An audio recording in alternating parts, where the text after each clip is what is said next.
નમસ્તે વિદ્યાર્થી મિત્રો, માસિસ કેટિયા. આજે આપણે સહભોજિતાની ચર્ચાઓ કરશું. સહભોજિતાઓ અને સહજીવન આ બંનેની ચર્ચાઓ આપણે આજના ટોપિકમાં જોશું. સહભોજિતા એટલે શું? તો કે જ્યારે બે સજીવો એકબીજા સાથે સંકળાય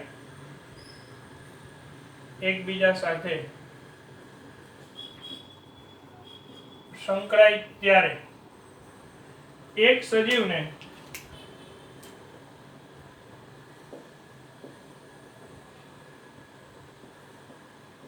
લાભ થાય.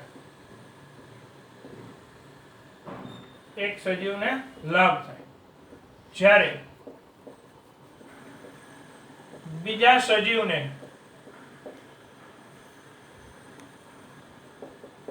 કોઈ લાભ અથવા તો હાનિ ન પહોંચે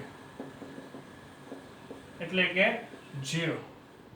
આ પ્રકારના સંબંધને સહભોજિતા તરીકે ઓળખવામાં આવે છે.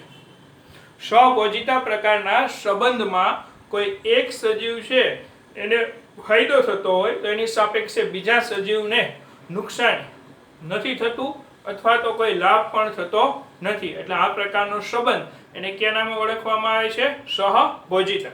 સહભોજિતા પ્રકારના સંબંધમાં આપણે એના એક્ઝામ્પલની અંદર જોતા જઈએ તો પહેલું એક્ઝામ્પલ છે ઓર્કિડ. પરરોહી છે, પરરોહી ઓર્કિડ. હવે પરરોહી વનસ્પતિ એટલે શું એની ચર્ચા 11th માં તમારે આવી ચૂકેલી છે.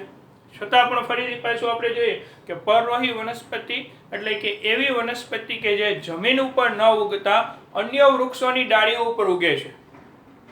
પરરોહી વનસ્પતિ એટલે એવી વનસ્પતિઓ કે જમીન ઉપર ન ઉગતા અન્ય વૃક્ષોની ડાળી ઉપર ઉગે છે. તે યજમાન વનસ્પતિને માત્ર આધાર માટે જ ઉપયોગ કરે છે. પાણી, ક્ષાર અને ખોરાક પોતાની જાતે બનાવે છે. એટલે યજમાનને આવી વનસ્પતિથી કોઈ નુકસાની પણ નથી અને યજમાનને આનાથી કોઈ લાભ પણ નથી. ઓર્કિડની કેટલીક એવી જાતિઓ છે કે જે વૃક્ષોની ડાળીઓ પર ઉગે, એ ભેજ શોષક મૂળ દ્વારા વાતાવરણમાંથી પાણી શોષણ કરે અને પર્ણ દ્વારા પ્રકાશ સંશ્લેષણ કરી ખોરાક બનાવે. આ ઓર્કિડ યજમાનનો માત્ર આધાર તરીકે જ ઉપયોગ કરે છે. તે યજમાનમાંથી પોષણ પ્રાપ્તિ કરતી નથી. એટલે યજમાનને લાભ પણ નથી થતો અને નુકસાન પણ નથી થતું. તો પરરોહી ઓર્કિડ એ કોનું ઉદાહરણ થાય? સહભોજિતાનું એક્ઝામ્પલ થતું જોવા મળે છે. સહભોજિતાને આપણે +0 વડે દર્શાવી શકીએ. બીજું ઉદાહરણ છે વેલ અને બાર્નેકલ્સ.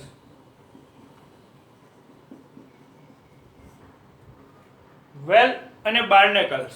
વેલની પીઠ ઉપર બાર્નેકલ્સ છે એ પોતે વસે છે, જેને કારણે વેલને કોઈ નુકસાન પણ નથી થતું અને વેલને એનાથી કોઈ ફાયદો પણ નથી થતો. તો વેલ અને બાર્નેકલ્સ બંને છે એ સહભોજિતા, જેમાં વેલને કોઈ નુકસાન નથી થતું એટલે વેલ માટે છે એ 0 કે કોઈ ફાયદો નથી થતો. જ્યારે બાર્નેકલ્સને શું થતું જોવા મળે છે? લાભ મળતો જોવા મળે છે. આવું જ એક ઉદાહરણ છે. ત્યાર પછીનું ઉદાહરણ આપણે જોઈએ તો શાર્ક માછલી અને ચૂષક માછલી. કેટલીક ચૂષક માછલી શાર્કના શરીર ઉપર વસવાટ કરે છે. શાર્કના શરીર ઉપર વસવાટ કરતી આ ચૂષક માછલી છે એ શાર્કના શરીર સાથે ચોટે. જ્યાં શાર્ક પરિવહન થાય ત્યાં ચૂષક માછલી પણ ભેગી જાય. શાર્કના શિકાર દરમિયાન છૂટા પડતા ટુકડાઓ છે એ ચૂષક માછલી પોતે ખોરાક તરીકે પ્રાપ્ત કરે. આ રીતે ચૂષકને ખોરાક પ્રાપ્તિ થાય. બીજું કે ચૂષક માછલી છે એને અન્ય દુશ્મનોથી પણ રક્ષણ પ્રાપ્ત થાય. તો આ રીતના જેમાં શાર્કને કોઈ નુકસાની પણ નથી અને શાર્કને કોઈ લાભ પણ નથી. તો આ પણ કેનું ઉદાહરણ થશે? સહભોજિતાનું ઉદાહરણ થશે. ત્યાર પછીના ઉદાહરણની અંદર જોઈએ સહભોજિતાના તો ચરતા પશુઓ અને બગલો. સહભોજિતાનું બેસ્ટ ઉદાહરણ છે. ગ્રામ્ય વિસ્તારમાં આપણે જ્યારે પશુઓ ચરતા હોય ત્યારે ગ્રામ્ય વિસ્તારમાં ચરતા પશુઓ ની આજુબાજુમાં જોઈએ તો કેટલાક પક્ષીઓ બગલાઓ ખાસ કરીને ઉડતા રહે છે. પશુઓ જ્યારે ચાલે ત્યારે એના પગને કારણે ઘાસમાં નીચે રહેલા ઇન્સેક્ટ કીટકો છે એ કીટકો ઉપરની તરફ આવશે અને પરિણામે બગલા આ કીટકોને સરળતાથી ઓળખી જશે અને એનો ખોરાક તરીકે ઉપયોગ કરશે. તો આમ ચરતા પશુઓ અને બગલા, જેમાં પશુઓને કોઈ લાભ અથવા તો કોઈ નુકસાની નથી, જ્યારે બગલાને ખોરાક પ્રાપ્તિ થાય છે, તો આ કારણે આ સંબંધ પણ કેવો થશે? સહભોજિતા. સમજાઈ ગયું કે પશુઓ ચાલે ત્યારે પશુઓના પગ ઘાસ ઉપર પડે ત્યારે નીચે રહેલી જીવાતો ઉપર આવે, એટલે બગલા એ નીચેની જીવાતોને ગોતી ના શકે, પણ જીવાત ઉપર આવે ઉપરની સપાટી પર પાંદડા ઉપર, એટલે તરત જ ઇન્સેક્ટને બગલાઓ ખોરાક તરીકે ઉપયોગ કરશે, એટલે બગલાને લાભ થાય. તો આ ઘટના છે એ ઘટના શું થઈ? સહભોજિતાની ઘટના છે. ત્યાર પછી નું એક્ઝામ્પલ જોઈએ તો સમુદ્ર ફૂલ અને એની સાથે રહેતી રંગ બદલતી ક્લોવન માછલી. રંગ બદલતી ક્લોવન માછલી.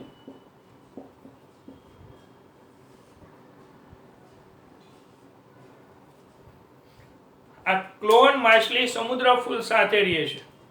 સમુદ્ર ફૂલ એ કોષ્ટાંતરી સમુદાયનું પ્રાણી છે અને સમુદ્ર ફૂલના સૂત્રાંગોમાં ડંખાંગિકાઓ આવેલી હોય છે, ડંખ કોષો આવેલા હોય છે. જેવું વર્ગીકરણની અંદર આપણે છે એ ભણી ચૂકેલા છીએ. કોષ્ટાંતરીમાં સમુદ્ર ફૂલમાં ડંખાંગિકાઓ આવેલી હોય છે. આ ડંખાંગિકાઓથી ક્લોવન માછલીનું છે એ રક્ષણ થાય છે, એટલે ક્લોવન માછલીને એના દુશ્મનો છે એ મારી શકતા નથી સમુદ્ર ફૂલની ડંખાંગિકાઓની હાજરીને કારણે. એની સાપેક્ષમાં સમુદ્ર ફૂલને કોઈ લાભ પણ નથી મળતો અને સમુદ્ર ફૂલને કોઈ નુકસાન પણ નથી થતું. તો આમ સમુદ્ર ફૂલ અને ક્લોવન માછલી પણ કેનું ઉદાહરણ થાય? સહભોજિતાનું.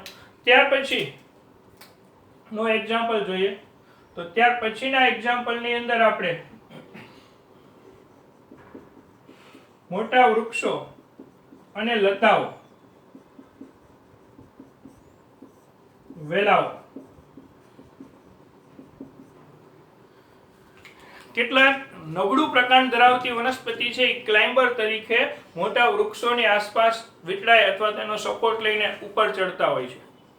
એના પરિણામ સ્વરૂપે વૃક્ષને કોઈ લાભ પણ નથી થતો અને નુકસાન પણ નથી થતું, જ્યારે વેલાને આધાર મળી રહે છે, જેને કારણે એ ઉપર બરાબર છે પોતાની લંબાઈમાં વધારો કરી શકે. તો આમ મોટા વૃક્ષો અને લતાઓ પણ કેનું ઉદાહરણ થશે? સહભોજિતાનું ઉદાહરણ થાય. આમ સહભોજિતા એટલે એવા પ્રકારની પરસ્પર આંતરક્રિયા કે જેમાં એક સજીવોને લાભ થાય અને બીજા સજીવને કોઈ લાભ પણ ન થાય અને કોઈ હાનિ પણ પહોંચતી નથી, જેને +0 ના આંતર સંબંધ તરીકે ઓળખવામાં આવે છે. હવે આપણે સહજીવનની ચર્ચા કરીએ કે સહજીવન એટલે શું.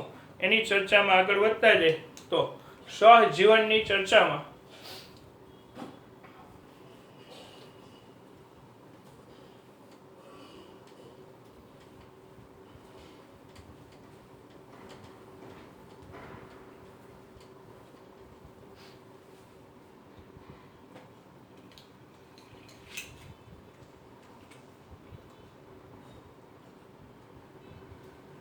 સહજીવન અથવા તો સહકારિતા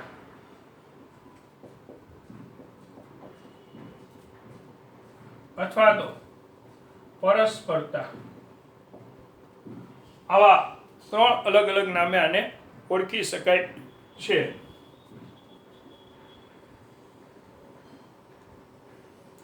મ્યુટાલિઝમ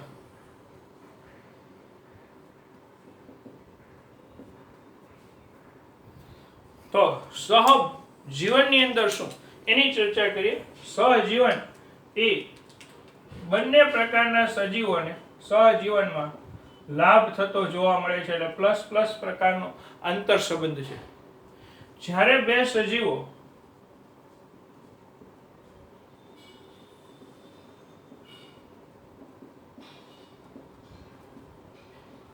એકબીજા સાથે સંકળાય ત્યારે, સહવાસમાં આવે ત્યારે બંનેને લાભ મળે, ત્યારે બંનેને લાભ થાય. તો આ પ્રકારના આંતર સંબંધને કયા નામે ઓળખવામાં આવે છે? સહજીવન, સહોપકારિતા અથવા તો પરસ્પરતા તરીકે ઓળખવામાં આવે છે. આ પ્રકારના આંતર સંબંધમાં બે સજીવોને લાભ થતો જોવા મળે છે.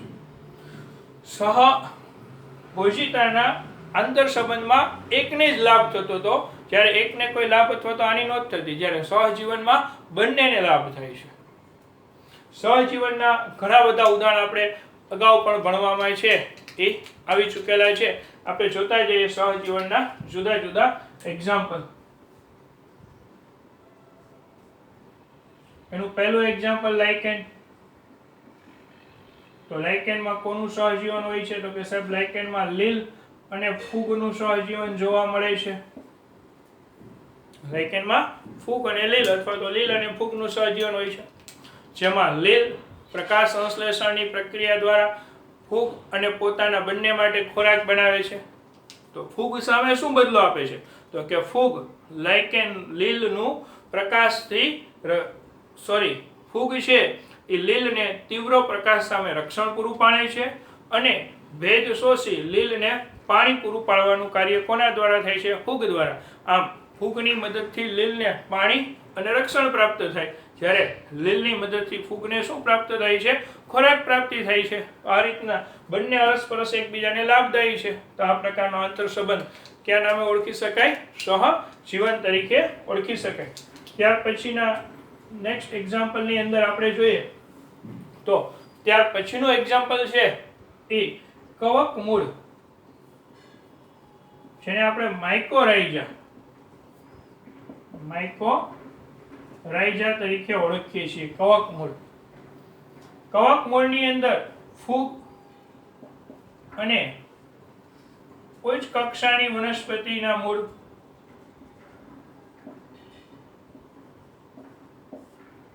વચ્ચે રચાતો આંતર સંબંધ છે. ફૂગ અને ઉચ્ચ કક્ષાની વનસ્પતિના મૂળ વચ્ચે રચાતો આંતર સંબંધ છે. કવક મૂળમાં ફૂગ વનસ્પતિના મૂળ તંત્રની આસપાસ ગોઠવાય. ફૂગ વનસ્પતિને ફોસ્ફેટયુક્ત સંયોજનો, પાણી વગેરેના શોષણમાં ઉપયોગી થાય અને સૂક્ષ્મજીવો સામે કેટલાક રોગકારક છે જે સૂક્ષ્મજીવો એની સામે રક્ષણ પૂરું પાડે. તો ફૂગ છે એ બે કાર્ય કરે. એક ફોસ્ફેટયુક્ત સંયોજનોના શોષણમાં ઉપયોગી થાય અને બીજું પાણી શોષી આપે, સાથે સાથે કેટલાક ભૂમિજન્ય રોગકારકો સામે રક્ષણ પણ પૂરું પાડે.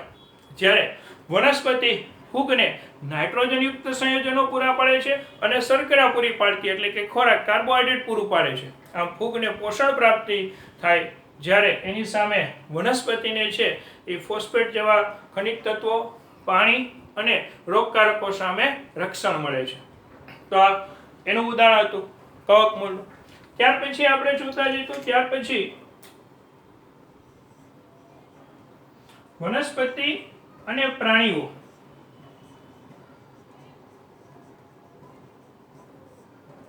વચ્ચે ખૂબ સમાનતા જોવા મળે છે.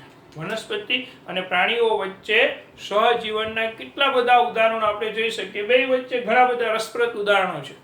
વનસ્પતિ અને પ્રાણી વચ્ચેના આવા રસપ્રદ ઉદાહરણોની અંદર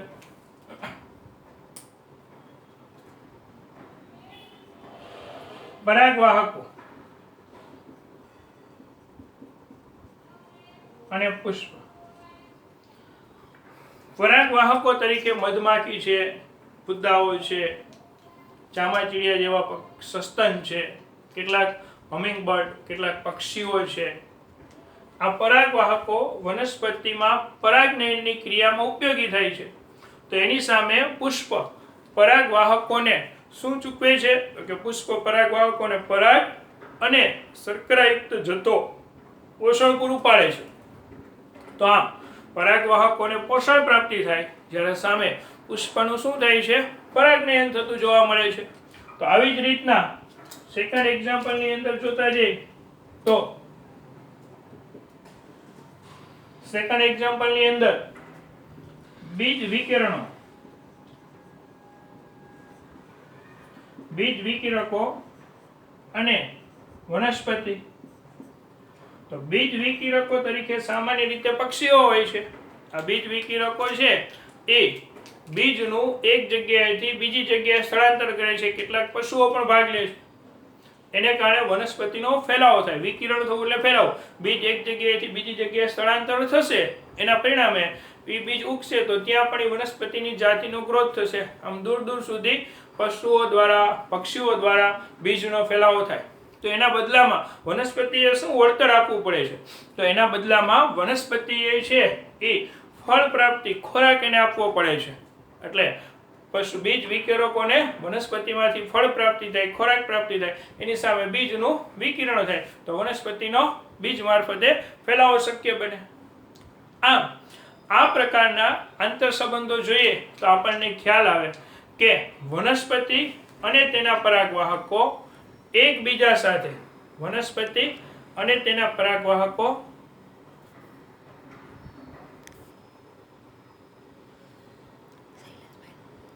એકબીજા સાથે સતત પોતે છે એ પોતાની આંતરક્રિયાઓ દ્વારા ઉદ્વિકસિત થયેલા હોવા જોઈએ.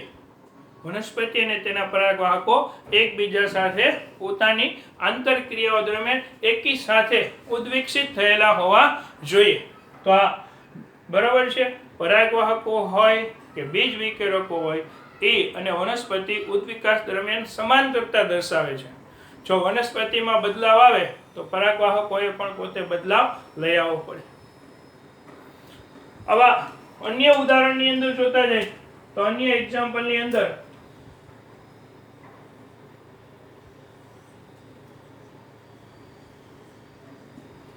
અંજીરનું પુષ્પ અને ભમરી. કેટલીક અંજીરની જાતો ચોક્કસ ભમરીની જાત દ્વારા, બધી જ ભમરીની, ચોક્કસ ભમરીની જાત દ્વારા જ પરાગનયન થતી હોય છે. આ માદા ભમરી અંજીરના પુષ્પમાં, આ અંજીરનું પુષ્પ છે, આ માદા ભમરી છે,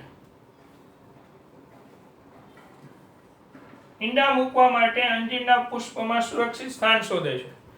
આ દરમિયાન અંજીરના પુષ્પનું પરાગનયન થાય છે. એટલે અંજીરના પુષ્પોમાં પરાગનયન શક્ય બને એની સાપેક્ષમાં ભમરીને ઈંડા મૂકવા માટેની સુરક્ષિત જગ્યા મળી જાય. સાથે સાથે ભમરીના ઈંડામાંથી બહાર આવતા ડીંબ અંજીરના બીજમાંથી પોષણ પ્રાપ્તિ કરે છે. આમ એના ડીંબને ખોરાક પણ મળે. જ્યારે અંજીરના પુષ્પનું શું થઈ જાય? પરાગનયન થઈ જાય. તો માદા ભમરી અને અંજીરનું પુષ્પ બંનેને એકબીજાને લાભ થતો જોવા મળે છે. એ પણ પરાગનયનનું સહજીવનનું એક ઉદાહરણ થયું. હવે કેટલીક વખત એવું બને છે કે કેટલાક પરાગ રોબર, પરાગરજ લૂંટારાઓ હોય છે. આ પરાગરજ લૂંટારાઓ પરાગનયનની ક્રિયા કર્યા વગર પણ પોતે છે એ ખોરાક પ્રાપ્તિ, પરાગરજને ખોરાક તરીકે મેળવતા જોવા મળે છે. આમ આવા પરાગ લૂંટારાઓ છે એ સહજીવનના સંબંધમાં આવી શકે નહીં. આ સિવાય બીજું એક ભૂમધ્ય સમુદ્રમાં ઉગતી ઓર્કિડનું ઉદાહરણ છે.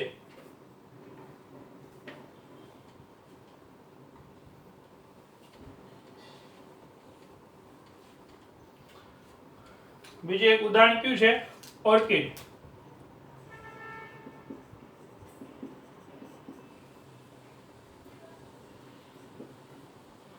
ઓર્કિડ પોતાના રંગબેરંગી આકર્ષક પુષ્પ માટે પ્રચલિત છે. ઓર્કિડ આકર્ષક પુષ્પો માટે પ્રચલિત છે.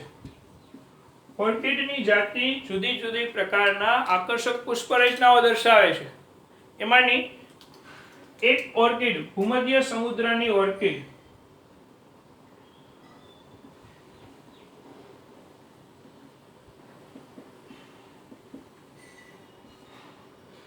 આ ઓર્કિડ પરાગનયન માટે પોતાના પુષ્પનું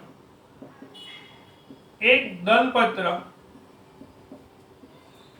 આકાર, રંગ, દેખાવ વગેરેમાં માદા મધમાખી જેવું બનાવે છે.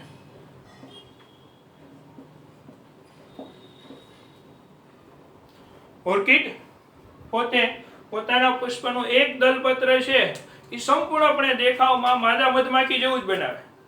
એના પરિણામ સ્વરૂપે નર મધમાખી આ દલપત્ર સાથે કૂટ મૈથુન દર્શાવે છે. આને જાતીય છેતરપિંડી તરીકે આ ઘટનાને ઓળખાય છે. આ ઘટનાને કયા નામે ઓળખાય છે? જાતીય છેતરપિંડી, સેક્સ્યુઅલ ડિસેપ્ટ, જાતીય છેતરપિંડી. આના પરિણામે કૂટ મૈથુન થવાને કારણે નર મધમાખી ઉપર ઓર્કિડના પુષ્પની પરાગરસ પડે. આ નર મધમાખી બીજા પુષ્પના દલપત્ર સાથે કૂટ મૈથુન દર્શાવે ત્યારે એના શરીર પર ચોટેલી પરાગરસ બીજા પુષ્પનું પરાગનયન કરે. આ રીતના ઓર્કિડની જાતિ છે એનું પરાગનયન થતું જોવા મળે છે. અહીંયા મધમાખીને કોઈ લાભ થતો નથી. જો માદા મધમાખી પોતાના લક્ષણોમાં થોડો ઘણો ફેરફાર કરે તો આ પરાગનયન થતું અટકી જાય, કારણ કે ત્યારબાદ નર મધમાખી છે એ ઓર્કિડના આ દલપત્ર સાથે કૂટ મૈથુન ક્રિયા દર્શાવશે નહીં. તો સહજીવનના ઉદાહરણો. આ સિવાય સહજીવનના અન્ય કેટલાક એક્સ્ટ્રા એક્ઝામ્પલની અંદર ચર્ચા કરીએ તો ઉદય અને એના આંતરમાર્ગમાં વસતા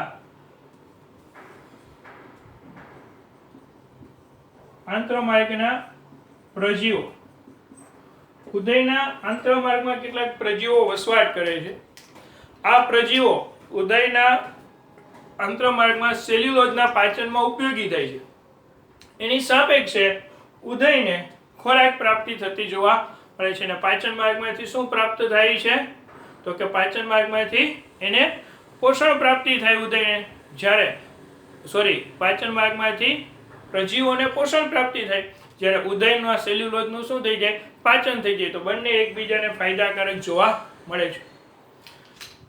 ત્યાર પછી ના ઉદાહરણમાં જોઈએ તો મનુષ્ય, એક્સ્ટ્રા એક્ઝામ્પલની અંદર મનુષ્ય અને આંતરડામાં વસતા કેટલાક બેક્ટેરિયા, ઇકોલાઈ બેક્ટેરિયા, જે બેક્ટેરિયા મનુષ્યને વિટામિનનું સર્જન કરી આપે છે. કોલોનમાં વસતા E. coli vitamin B1, vitamin B2, vitamin B12, vitamin K આનું સર્જન ઇકોલાઈ બેક્ટેરિયા કોલોનમાં કરી દે. એની સાપેક્ષમાં બેક્ટેરિયાને છે નિવાસસ્થાન અને પોષણ પ્રાપ્તિ થતી જોવા મળે છે. તો આ પણ સહજીવન થયું. બંનેને અરસપરસ લાભદાયી સંબંધ તરીકે છે એ સહજીવનને ઓળખી શકાય છે. ત્યાર પછીના ઉદાહરણની અંદર જોઈએ તો એક ઉદાહરણ છે સમુદ્ર ફૂલ અને એક ઉદાહરણ છે સમુદ્ર ફૂલ. યાદ રાખજો, આ સમુદ્ર ફૂલ અને હર્મિટ કરચલો.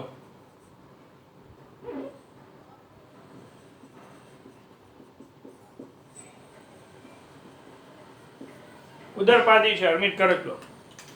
સમુદ્ર ફૂલ અને હર્મિટ કરચલો આ બંને વચ્ચે હર્મિટ કરચલો સમુદ્ર ફૂલ ની નીચેની સપાટી પર ગોઠવાઈ જાય. એટલે સમુદ્ર ફૂલ હર્મિટ કરચલાની ઉપર આ પ્રકારે ગોઠવાઈ જાય. એના પરિણામે હર્મિટ કરચલો ઢંકાઈ જાય. એટલે કરચલાને દુશ્મનોથી છે એ ફાયદો મળે અને કરચલો સરળતાથી છે એ શિકાર કરી શકે. એની સાપેક્ષમાં સમુદ્ર ફૂલ જાતે પ્રચલન નથી દર્શાવી શકતું, તો સમુદ્ર ફૂલ હર્મિટ કરચલો જેટલા વિસ્તારમાં ફરે એટલા વિસ્તારમાં સમુદ્ર ફૂલ પણ ફરતું જોવા મળે છે. આમ સમુદ્ર ફૂલ અને હર્મિટ કરચલો મીન્સ કે ઉદરપાદી બંને વચ્ચે પણ સહજીવન જોવા મળે છે. તો આવા અન્ય એક્ઝામ્પલ પણ આપણા અભ્યાસક્રમમાં સહજીવનના આવે છે. તમે આવા એક્ઝામ્પલની નોંધ કરો અને જો કે કયા એક્ઝામ્પલ સહજીવનના છે, કયા સહભોજિતાના છે, કયા એક્ઝામ્પલ પરોપજીવનના છે. તમારી આસપાસના પર્યાવરણમાં પણ આવા એક્ઝામ્પલ છે એ ગોતો. ધન્યવાદ વિદ્યાર્થી મિત્રો. તમને મારા વિડીયો ગમે તો લાઈક કરો, શેર કરો, સબસ્ક્રાઈબ કરો અને બેલના બટન ઉપર ક્લિક કરો, જેથી નવી અપડેટ તમને સતત મળતી રહે.